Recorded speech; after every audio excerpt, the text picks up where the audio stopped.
Awesome. Hey guys, Kevin here, Life22 Studios, and I've got my guest today is Jackson Lahmeyer. Am I pronouncing that right? Close. It's Lahmeyer. It's a good German last name. Lawmer. Okay. Uh, Lahmeyer. Meyer. Law Yes. Lawmeyer. Okay. Um, and so Pastor Jackson here is where do you preach out of? Tulsa, Oklahoma, and Oklahoma City, Oklahoma. Oh, okay, gotcha. And you're so what I hear is you're on the spiritual council for the Yeah, president, is I that serve on the White House Faith Office as well as the National Faith Advisory Board. okay? What do those boards do? I'm just for Well, the White House Faith Office is primarily engaged to protect religious liberty. It's a governmental office. And then the National Faith Advisory Board is more of a policy board to advance a Christian agenda, whether that be with life, marriage, you name it. So they're two different things, but they work in hand in hand. Gotcha. Okay. Well, that's something handy to have, right? Like everybody needs that mix, right? Because if it was predominantly one over the other, I know past not to try to get political, right? But that's kind of what those boards are. They're very political. Is Yes. in the past you've got we've got situations going on in Minnesota, stuff like that, where you're only hearing one different group of religious people kind of, and there's kind of some turmoil now because there's no mediation really. Yeah. So um, all right, and then you had the book "Chasing After the Wind," which is the book that I just finished a couple weeks ago, and you just put out another book, "Divided." Yes. I've been writing a little bit this year. So I it's been a, I guess I I was enjoy hounding my it. 7 year old this morning. I told him I said your dad's interviewing somebody today uh, who wrote it seems like two books in 2 months, and that's what it seems like, at least from my perspective. And I'm like, have you read two books this month? And he goes, no, Dad, there was the holidays. And I'm like, like get at it. Well, So to be fair, I wrote two books in 1 year. So Chasing okay, After the Wind was from January to the spring, and then Divided was from the end of summer to just now. So it was over a full year, but it was a okay, lot of work. yeah. Oh, I bet. No, I've always thought about writing, and it was one of those. I've been kind of like dabbling in it, but it's one of those. It's a lot of work. I hear from a lot of writers. I talk to a lot of writers. I'm a member of the Peterson Academy, Oh, okay, so very cool. yeah. So I've taken some of their classes on writing just to kind of get my, like if I don't do something, it's never going to happen. And so I got Yes, to, it's that you got to take that first step. It's the hardest right. step, but you got to take that first step. And that's what my wife yells at me about because I have a whole bunch of like house projects that are all at first step.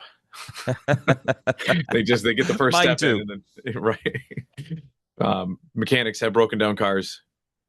Carpenters have half built houses. It's Yes, hairdressers. The only exception to the rule is hairdressers. They always have like phenomenal hair that takes hours that of is true. maintenance.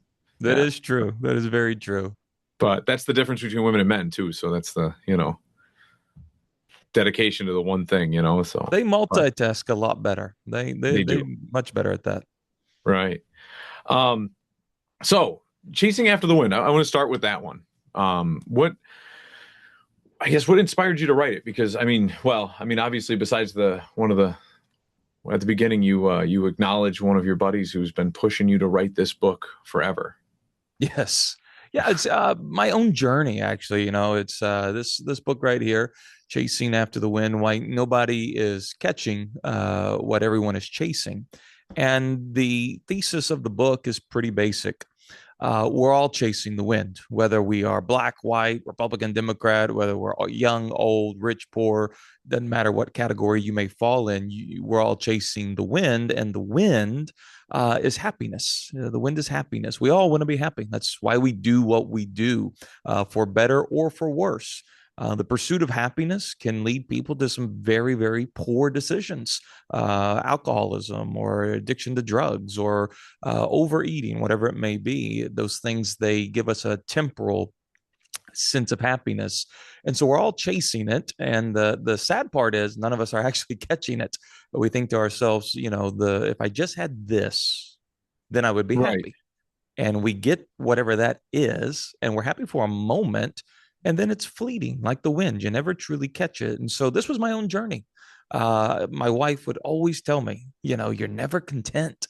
You accomplish one thing and then you got to completely do something else, and you're just never content because I was chasing the wind. I want to be happy. And, as a pastor, if I just had 100 more members, then I'd be Right. happy. And you get 100 more members, and then their problems become your problems. Or if I just had a bigger building for the church, I'd be happy.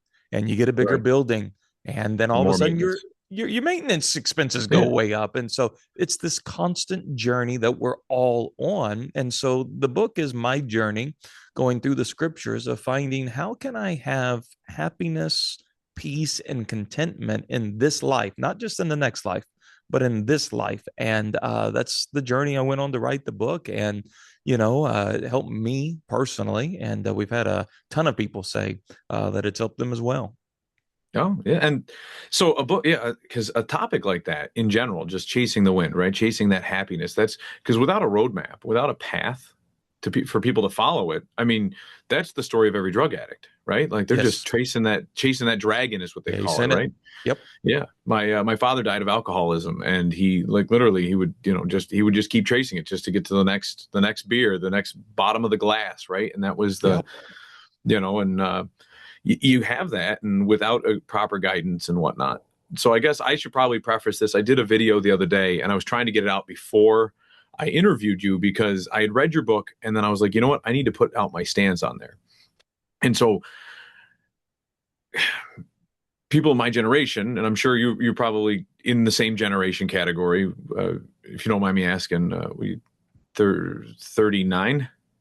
You're close. I'm 34. 34. Okay, I'm 34. 37. So we're in that same generation where Oh, yeah.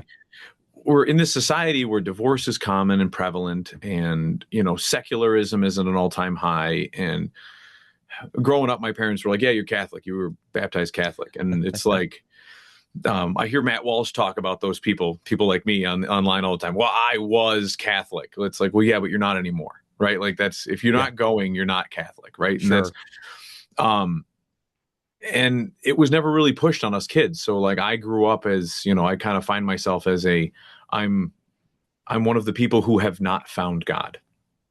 Right? Like I don't know, I truly believe. I also don't know that I'm not in that secular, you talk to somebody with purple hair and they tell you like, no, he doesn't exist. It's not, it's all fake. And it's like, Yeah.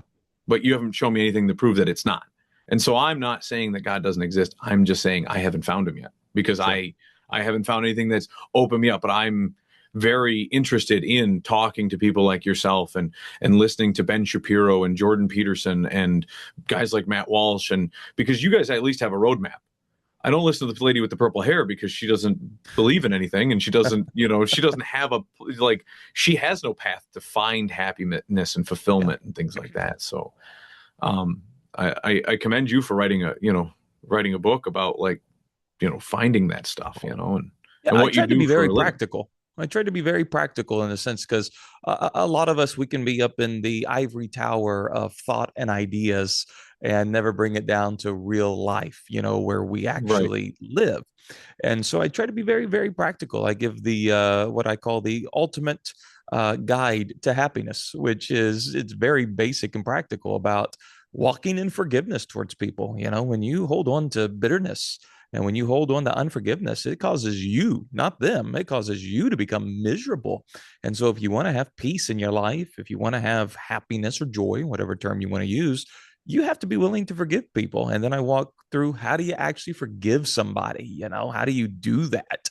And there's just practical things that you can do to bring about a peace and a contentment. Right. Yeah. No. And I think a lot of people's hesitation is, and because when I was listening to that part in the book, I was like, man, I know a lot of people, a lot of family members too, that will just hold on to stuff, and then and social media is a perfect place for it, right? Yeah. It's a cesspool of it. And you get people that are, one side of the political aisle or the other, and they're willing to kill each other over it. It's like, Right. man, why can't you just forgive it? Why can't we have a conversation? Why can't we forgive and forget?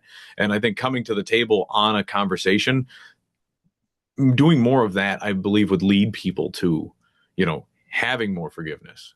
But Yeah.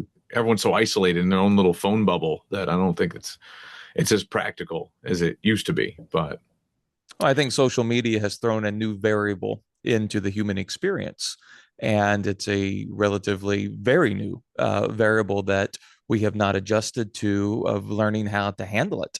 And so you see people, like you said, that don't even know the person they're arguing with, and they get so mad they literally want to like go kill them. I get death threats nonstop on right. social media.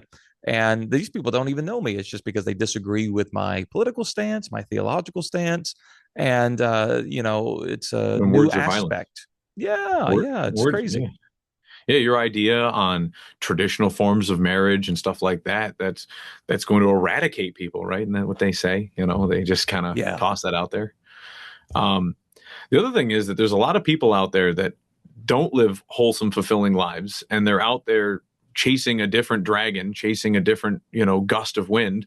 And like I see it in the local political scene more than I do at the national level, because you don't get the behind the doors scenes as you would locally, that like you know people personally at this level, yeah, at my level anyways, and they're probably doing the same stuff all the way up the line, but it's you don't see it, and it's like everyone's out for themselves.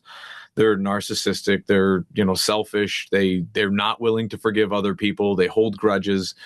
And I think you captured it really well in one of your stories about a little bird being stuck in cow dung, in chasing the wind, it's a chasing pretty after good the wind. story. Isn't not original with me, but I thought it was a Right. pretty good story. It was. I enjoyed it because it's like, man, that now you're gonna forgive me because it's been a couple weeks since but I remember the little bird got stuck in, and the first actor, it was kind of afraid, like, oh man, this cow or whatever is gonna you know, get me out of here. And then and then all of a sudden it was like, no, I'm safe.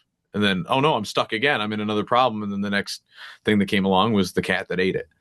Yeah, And then it was, it's just one of those that you never know who to trust. You never know who's telling the truth, who's lying to you, who's trying to get one up on you. And it's like, I did a whole series on my podcast recently about lying and honesty and truth, and just trying to, like, if you live your life in truth, then at least you're not the one lying, yeah. and it's like, and then you go on more faith though with other people, and that could be to your detriment, but and I think people's afraid of their own preservation, right? Like, if you just go on faith that this person's not lying to you and you go in that direction, you know it could be the cat that eats you.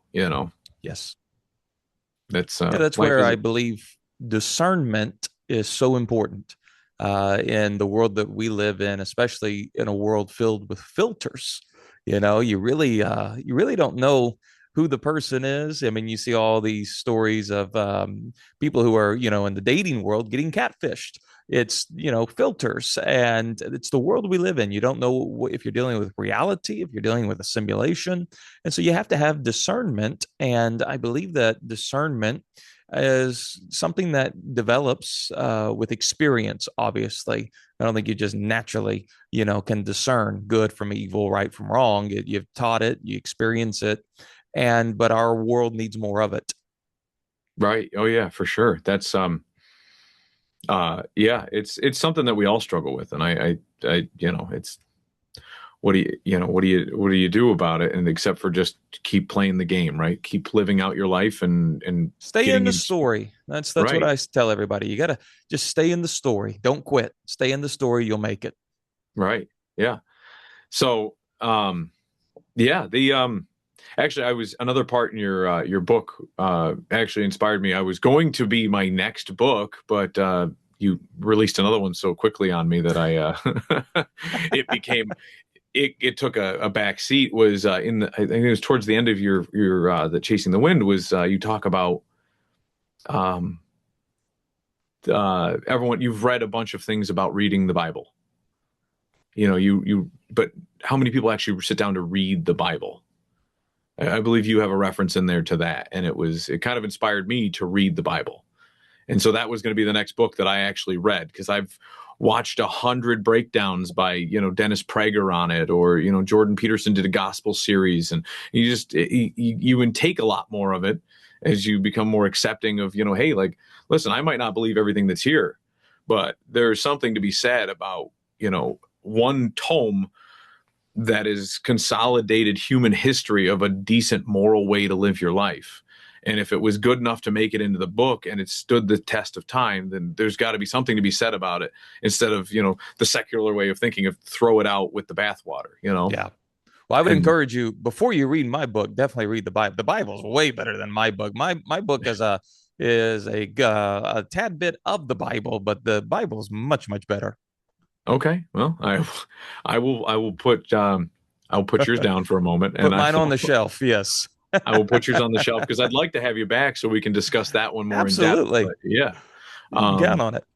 Yeah, so that'll probably be my next book. I also put a pin in Jordan Peterson's chasing the We Who Struggle with God. Yeah. And Yeah. so which was what inspired me initially to do the We Who Have Not Found Him, right? So that was Yes.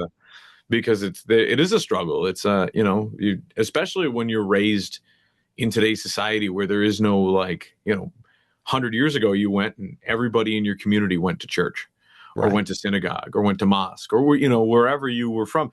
Like you go overseas and you go to Saudi Arabia right now, everybody's at mosque and you're Yeah. doing it daily, and they're praying so many times a day and they're following it. And I mean, essentially there's consequences if you don't. We just don't have any consequences. And Right. We, we allow you to choose whether you would like to attend or not. And but to your point, there's a lot of people that are in our age bracket and younger that have seen such fraud and hypocrisy. It's been a major turnoff because we are attracted to more authenticity. And but they're seeking right now. There's so many that are in our age bracket. They're seeking truth. They have been sold a bag of goods called liberalism, wokeism, whatever you want to define it as, that has not worked. We're the only generation to, buy into the lie that there might be more than two genders, which every human being for all of human history have believed two genders. And then all of a sudden we got 77. And so people in our age are seeking truth. And there's a great promise in the Bible from Jesus. He says, if you seek, you will find. And so as people begin to seek truth, begin to seek, is there a God? And if there is a God, who is this God? There is a promise from God. If you seek, you will find. And God says, if you'll draw near to me, I will draw near to you. And so God likes to play a game called hide and seek. There are times when God hides himself so that we will seek him because God is relational. If God exposed himself in such an overwhelming manner that it was undeniable that he exists, there would be no free will in the sense of seeking him personally. And so those that are our age, if you seek, God has made you a promise. You will find. And if you'll draw near to him, he will then draw near to you.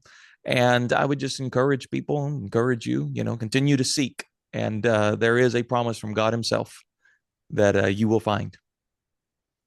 I was going to say, well, as you're aware, I haven't read the Bible. I've read passages and stuff like that. But the I actually bought 10 of them. They're sitting in my office. I bought 10 of them on Amazon so I could hand them. There's a drug house down the road. I figured, hey, honey, Yeah. if we can't get them by like just posting up in front of the drug house, I'm gonna just go over there but then you're a guy who's never read the Bible, so like just pick a random passage and read it to him. Is it gonna relate? Like I told her, I was like, I still have them. I wasn't going to throw them away. It's one of those. It's musical instruments, religious artifacts, Bibles, books. I don't know. I won't throw any book away. Yeah. Even if it's Karl Marx's book, because you should at least be there as a as an omen. Like Hey, I've got the same book on my bookshelf too. Karl Marx's Communist Manifesto. Communist Manifesto. Yep. Oh yeah. So it's one of those. It goes up there with the Art of War and everything else. But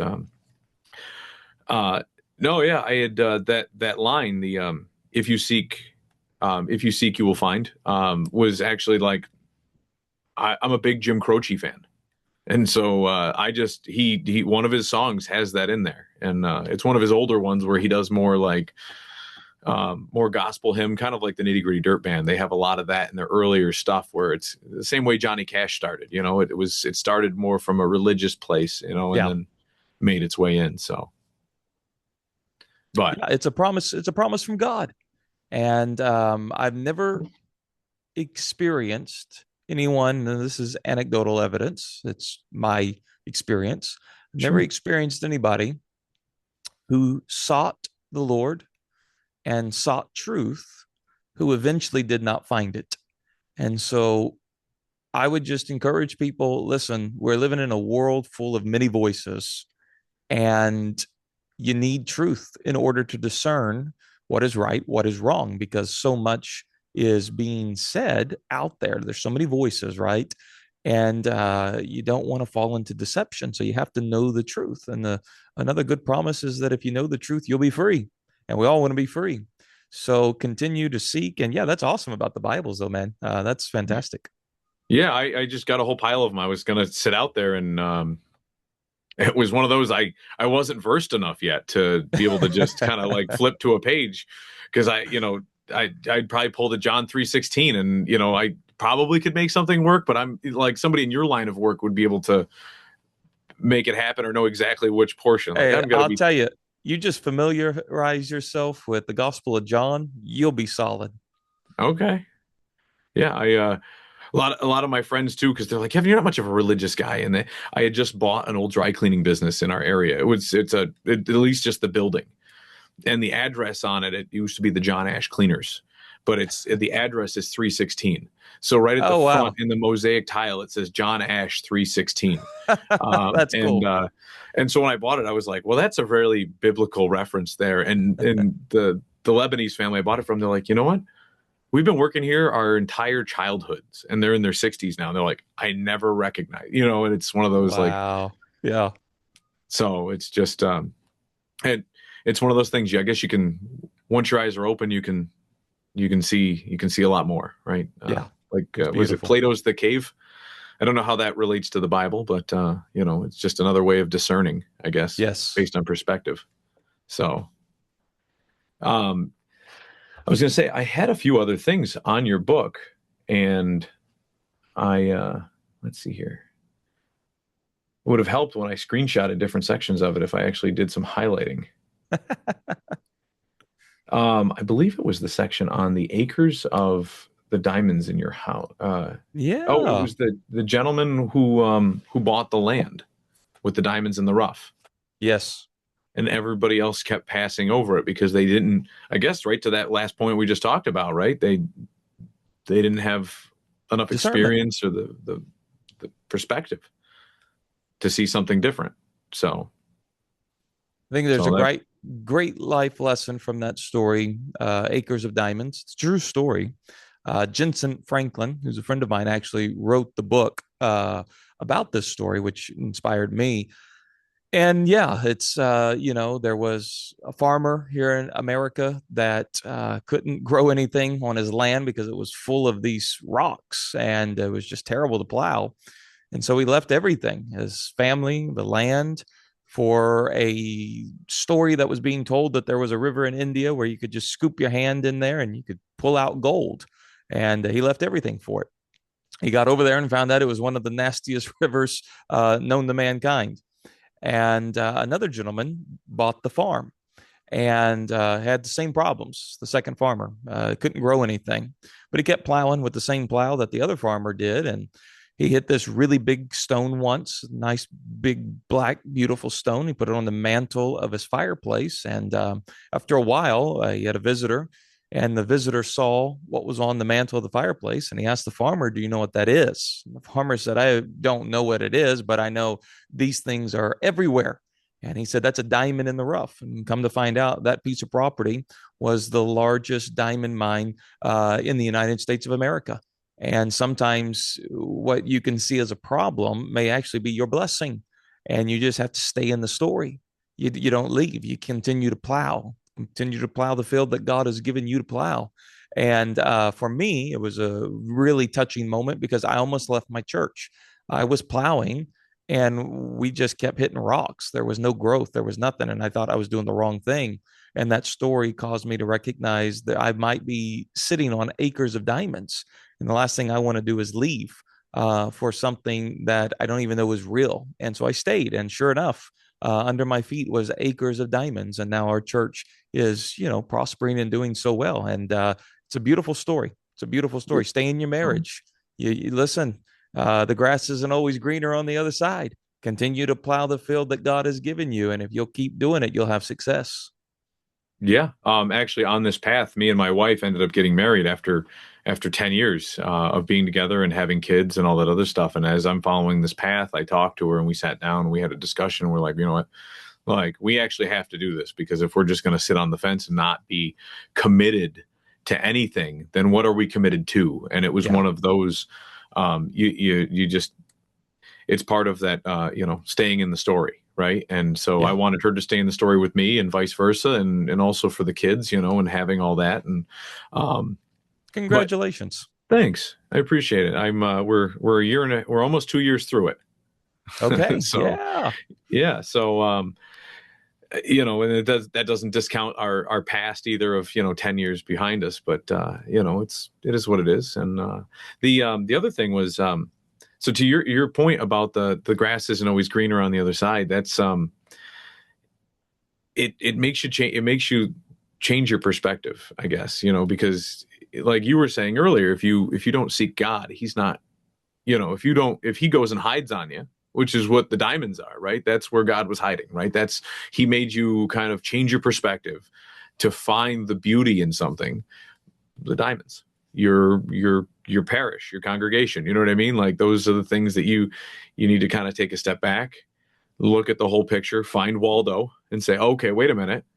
I've been staring at the same, instead of going to a different piece of art, I found it right here at Yeah. the thing I've been staring at the whole time. So, Yeah. And I think there's truth to that. Anything worthwhile takes effort. right. Anything worthwhile takes effort. And whether you're seeking God, whether you're building a business, whether you are growing a relationship, it requires effort on your part. And I think too many of us have this, we just want it handed to us. And if it's not easy, then we want to move on to something else. And I think it's a real detriment in our culture, actually. Entitlement is such a issue that I see in our age bracket and those younger than us.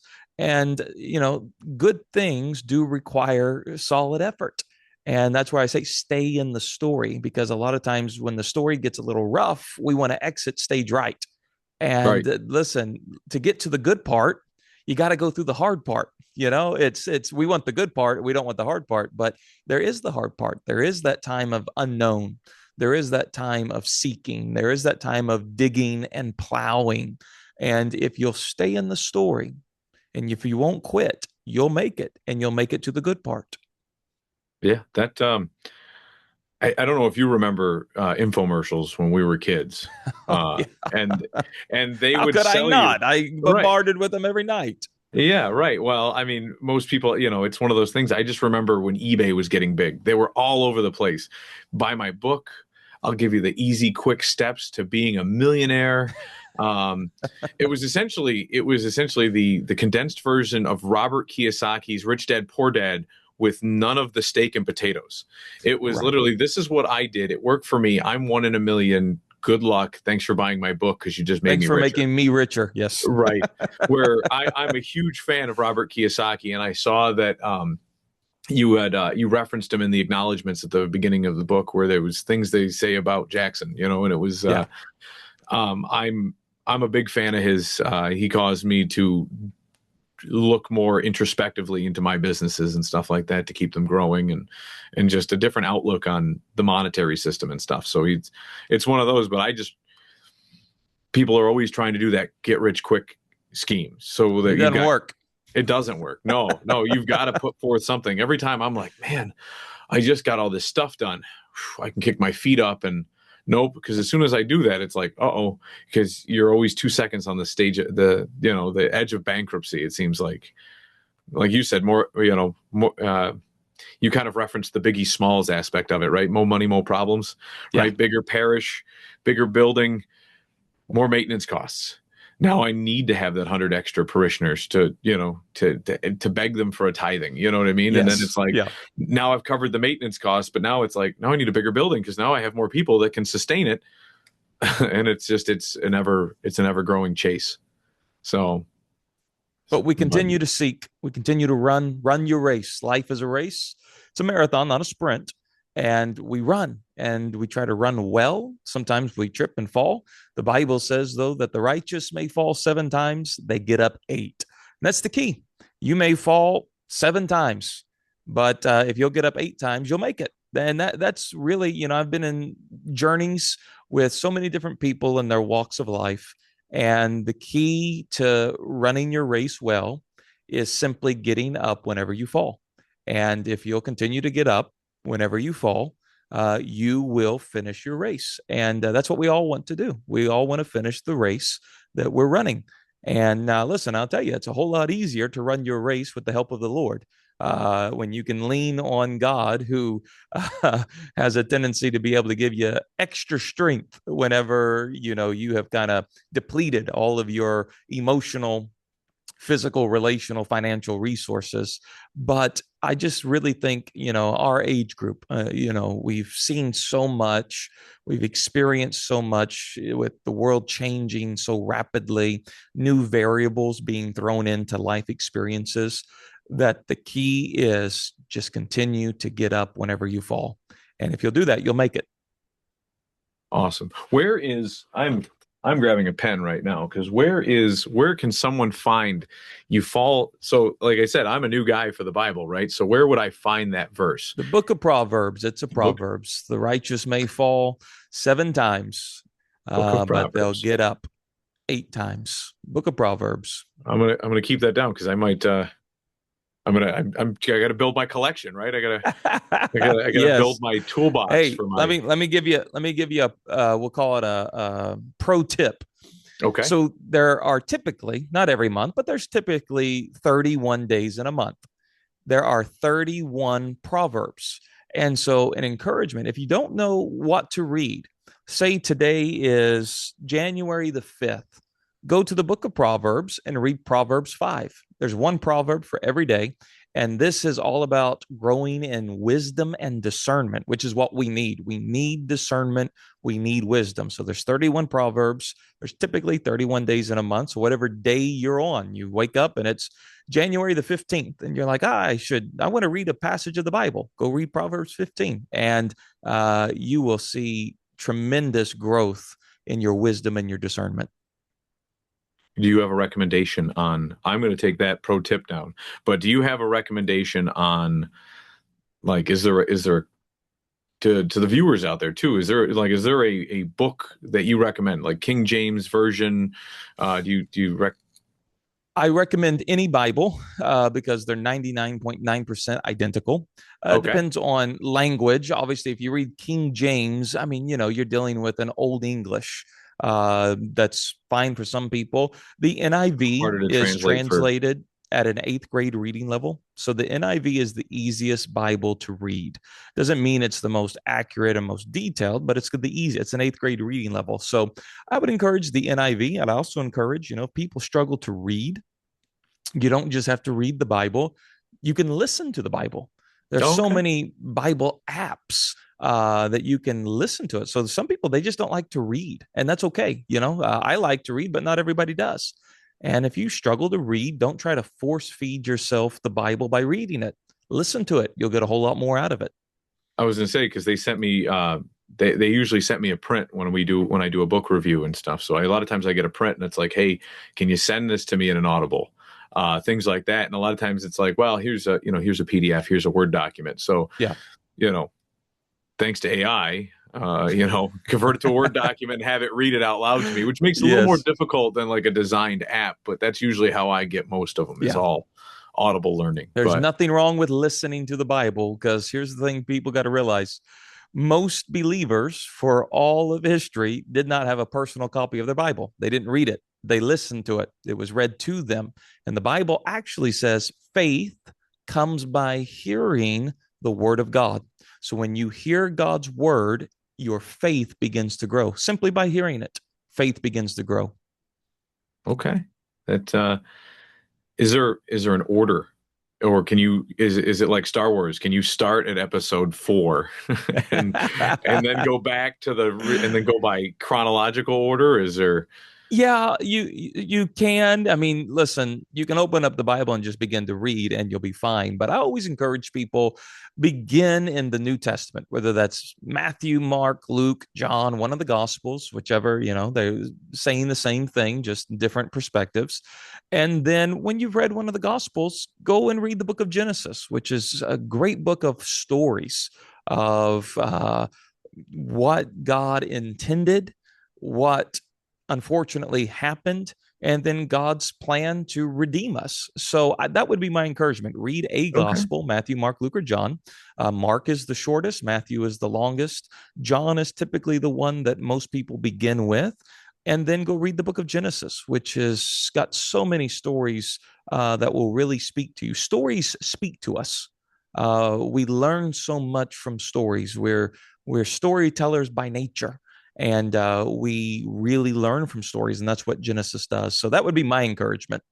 Right. And that's why the Bible and other works of art have made it through the test of time, because we are story-based creatures. Oh yeah. Oh I yeah. was explaining that to an employee of mine the other day when, we were actually having a conversation about me interviewing you. And I said, well, she was like, well, do you believe in all that? She's like, because I went to Catholic school and I learned that all religion is just a way to control the masses. And I'm like, but to a degree, the masses do need to be controlled. I mean, not from a nefarious standpoint, but like Sure. if you don't control people and then you just go out and rape and pillage, like that's not a good path for them. You'd want to kind of curtail it a little bit, Can and can I throw something in there? fire away. Everyone benefits if everyone behaved like what Christians are supposed to behave. It is to everyone's benefit if everyone in society behaved the way Christians should behave. You wouldn't be robbed, you wouldn't be raped, you wouldn't be Right. screwed over. You would. So if it, even to the person who doesn't believe, I've met so many people who do not believe, but they say, I am so thankful that people around me are Christians because it enhances their life. And so, yes, to control the masses sounds nefarious, right? And it, can be done for evil purposes. I'd say someone like Hitler controlled the masses, right? But that was for an evil Right. purpose. But Sure. Christianity is to help control the masses to behave in a way that benefits everybody, that it's a benefit to society. Now, that doesn't mean we all live it out the way we ought to. That's why I prefaced it with, if Christians behaved like Christians are supposed to behave. Now, we don't Right. always do that. That's And then we're sometimes fallen people hide people. behind it. Right. Sometimes people. That's where you'll have to have me back on talk about this book, Divided, Okay. how there's two of us in all of us. This is the new one right here, about how I can be a saint and a sinner, an angel and a beast at the exact same time. And how do you Okay. overcome that? Yeah. Right. No, that's I'm depressed. I'm only a quarter of the way through it. So I'm impressed that you actually read a quarter of it. At least yeah, I could say someone, I wrote this book and then there's one person I know for sure read a quarter of the book. So we'll call it a read a quarter of success. it. Yeah, and because Microsoft Word doesn't really have a way to like pause it and come back, I have to like physically look at it to memorize what page I'm on. I've listened to that first quarter like 4 times already, so Oh, trying to well, get then you back. got it down. You don't need to interview me. You can just give your summary of it. Yeah, well, I usually do give a summary of a book after before or after I do the one-on-one with somebody. So it's good, and I always like to have guests back on the show so we can discuss things, because I read Crime and Punishment based on a referral from Andrew Clavin, and I was like, man, I was like, this is just it's just long and it's drawn out and it's kind of dumb, and and then all of a sudden it was like a year went on, and I was like, that person I actually knew went to jail. And I'm like, well, they really remind me of Raskolnikov. And, and I'm Yes. like, how Yeah. do I remember these stupid Russian names? And you're just like, because it takes a while for your body to kind of digest it. It's the mental digestion system. And and there's a lot more in certain things that you don't pick up immediately. you don't just pick up on it right away. Sometimes it has to ferment, and then all of a sudden you've got this great like intellectual wine, if you will. Yes. So Let me give you a recommendation. I'm not recommending this book for your audience because this okay, is a specialty book, but from conversing with you and kind of seeing the way you think, past experience, a book you ought to read. This is just, keep it on the back burner. sure, It's called Christianity for Modern Pagans by Dr. Peter Kreeft of Boston College. He's a Catholic professor of philosophy. And it's actually the Chasing After the Wind. I recommend it at the very back of it. okay, And it's like fine wine. Okay. So it's the pensées of a man named Pascal who lived in the 17th century. He was a French philosopher, mathematician, and things like that. And Dr. Crave takes the pensées, which are short sayings of Pascal, and then elaborates on them in our modern context. And the book is like fine wine, meaning you sip on it, you'll be good. You drink way too much of it, you'll have a headache the next morning. You get what I'm saying? That's the type of book that it right. is. But I think you would greatly enjoy it because of the way that you think and some of your past experiences. So that's just a book recommendation one day when you're bored, after you've read the entire Bible, all 66 books in the Bible, after you've read both of my books, then go get Dr. Right. Crave's book, Christianity for Modern Pagans. Because what I end up doing is I always want to just in my head, I always want to keep up on my normal like daily podcast, whether it's, the Daily Wire in the morning, I'm brushing my Yeah. teeth, I'm listening to, to the morning wire. And then like, I'll make my way through my podcast. Like today it's a Monday. So like I still have my 5-minute video that I'll listen to from Prager University. And it's one of those, I'll make my way through them, and I'm like, in my head I have this own little checklist of making sure that I'm up on all my content, and so I can add that to the list if I'm like, hey, you know what, I'm going to add an hour a day or a passage a day of listening to the Bible, and then a passage a day from Peter Christ, you know what I mean, like, and then this way I don't get a massive headache like you were saying. Sip on it. It's fine wine. Right. And actually, what I want to go back to what you were saying a minute ago about uh, if everyone acted like Christians should act, the society would be better. Because it comes to mind something that I remember hearing not too long ago. Somebody referenced Dennis Prager when he said, if you're walking down a dark street at night and you see this big group of just tall, muscular men coming at you in a group, would it make you? What would you feel if you knew they just left a Bible study? It's because like your first instinct is, oh no, I'm by myself or I'm with my wife. Can I Yep. defend ourselves? And then you see them holding a group of Bibles, and it's like, Yes. whew. And listen, So everyone knows that. Whether you don't like Christians, whether you don't believe in God, you in that moment know, all right, I'm going to be okay right, because these people are not going to try to harm me because that goes against their creed, their right, value system. And so, yeah, that's why I say it's to everyone's benefit that society is full of more Christians in our Western world. It's to the benefit of people because there's a moral code.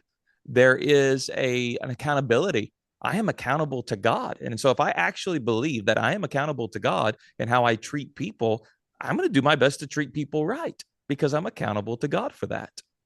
right. And do unto others as you'd want to be treated. Isn't Yeah, that the it's the golden rule? golden rule. It's the golden Yeah, rule. That's why I say you want when people say I don't want America to be Christian. I'm like, no, I don't think you understand. You do want America to be full of Christians because you're going to benefit even if you're not a Christian because you're surrounded by other believers.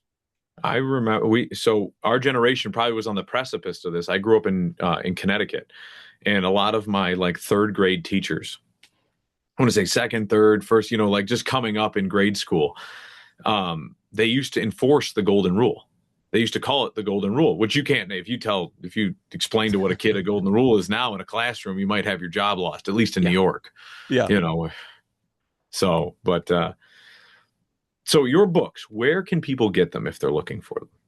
Well, they're available on Amazon. They're at Barnes and Noble, Books a Million, Target, Walmart. But Okay. the best place to go is my website, jacksonlahmeyer.com, because there I will send you a signed copy plus the free ebook, and it's the same price. So if you go to Amazon, it's the same price as if you go to my website. But with my website, you get a signed copy and you get the ebook, so you can have it on your tablet or whatever the case may be. So jacksonlawmeyer.com is the best place to go. But like I said, Amazon, Target, Barnes and Noble, all the places. Okay. And you and then you're also you're out of Tulsa, Oklahoma. Yes. So if people want to watch you preach, Oh yeah. I know you do an online service. If I Oh, that's our largest church, is our online church. Okay. And so Sheridan.church is YouTube, Rumble, X, Facebook, jacksonlawmeyer.com. You can find the sermons there. They're all online. So they can find you and the church on X and Facebook and all these other Oh yeah. places. And Awesome. here's, like right now, let's say somebody's listening and they're kind of like you. I'm going to just pick up my Bible and read. I am going on Sunday mornings to the Gospel of Matthew, verse by verse. So I'm going Matthew 1:1 and going Matthew 1:2, verse by verse. So if someone's like, I've never read the Bible, but I'd like to start reading maybe the Gospel of Matthew, and I'd like to kind of understand what I'm reading, I'm doing a series right now where we've made it to Matthew chapter 6, and just go verse by verse. And so that may be something people are interested in. Gotcha. And if you've already started, there should be an You can go archive, back. correct? Yeah, yeah. Yeah, You just go back. perfect. Yep. Awesome. Awesome. Well, because we do our podcast and we distribute it on YouTube and we also do it on Transistor. And Okay. so Very cool. that allows this podcast, for example, to get put out there into it goes to Spotify and Apple Music and iTunes and wherever else people get it, iHeartRadio, Pandora. Yeah. And they usually all have a link back to Transistor where I create a profile for people. So this way, like, hey, it's going to have, your mug shot, my mug shot. It'll show an entire profile, how many other episodes you were in. So if they want to rewatch an Oh, very episode cool. we've done, yeah. So we can put so if anybody's looking to, to reach out or, to follow you, we can have all those different websites right on your profile for you. So I love it. I love it. yeah, Well, hey, man, thanks for having me on. And I yeah, really not enjoyed a it. problem. Yeah, I enjoyed reading the book and I enjoyed our conversation today and Well, thank you. appreciate all the pro tips. So I'll have to reach back out to Kristen, or I can send you an email and Yeah, we absolutely. can. No, I'll give you my contact info. Okay, sounds good. Well, guys, I will. I hope you guys appreciate today's podcast today with Jackson Lahmeyer. Lahmeyer. Got You're it. gonna yell at me. I got it. The last one. All You right. got it. Lawmeyer. And